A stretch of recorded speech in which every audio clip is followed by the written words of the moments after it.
Welcome to Vanathi's kitchen. வாங்க வித்தியாசமாக ஒரு ரசம் ஒன்று செஞ்சு காட்டுறேன். 2 துண்டு தேங்காய் எடுத்து கட் பண்ணி போட்டிருக்கேன். 1 ஸ்பூன் தனியா, 1 ஸ்பூன் மிளகு, 1.5 ஸ்பூன் ஜீரகம், 3 வரமிளகாய் போட்டிருக்கேன், 2 பல் பூண்டு போட்டிருக்கேன், 4 தக்காளி. தேங்காய் தக்காளி ரசம் செம்ம சூப்பராக இருக்கும். வாங்க ட்ரை பண்ணுவோம். இது எல்லாத்தையும் தண்ணி ஊற்றி கொஞ்சம் போல் மஞ்சள் பொடி போட்டுக்கிறேன். இதில் போட்டு இதை தண்ணி ஊற்றி இதை அரைச்சிட்டு வந்துடுறேன். தக்காளி இதோடு சேர்த்து அரைச்சிட்டு வந்து தேங்காய், மிளகு, சீரகம், பூண்டு எல்லாத்தையும் அரைச்சதையும் சேர்த்துட்டேன். தக்காளியை அரைச்சி அதையும் ஒன்றா சேர்த்துட்டேன். இதை அரைச்சி அந்த மிக்ஸி ஜாரை கழுவி அதில் ஊற்றிடுறேன். இப்போ இதுக்கு தேவையான கொத்தமல்லி கருவேப்பிலையை சேர்த்துட்டு ரசத்துக்கு தேவையான உப்பு போட்டுக்குவோம். போட்டுட்டு இது இன்னும் கொஞ்சம் தண்ணி ஊற்றி நல்லா கரைச்சிக்கலாம்.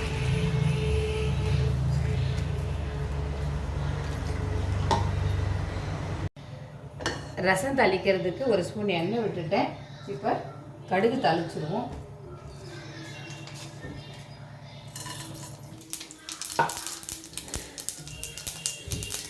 பெருங்காயம் போட்டுக்கலாம். பெருங்காயம் கொஞ்சம் கூடுதலாக போடுங்க. இதுக்கு கடுகு பொரிஞ்சிடுச்சு.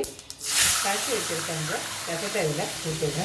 கொஞ்சம் திக்காக இருக்க மாதிரி இருந்ததுன்னா இன்னும் கொஞ்சம் தண்ணி விட்டுக்கோங்க. தேங்காய் தக்காளி ரசம் ரெடி ஆகிடுச்சு. நல்ல சூடான சாதத்தில் போட்டு சாப்பிடுங்க. சூப்பராக இருக்கும். ட்ரை பண்ணி பாருங்கள். பிடிச்சதுங்க லைக் பண்ணுங்கள், ஷேர் பண்ணுங்கள், சப்ஸ்கிரைப் பண்ணுங்கள். உங்களோட வேல்யூபிள் கமெண்ட்ஸை கொடுங்க. நன்றி, வணக்கம்.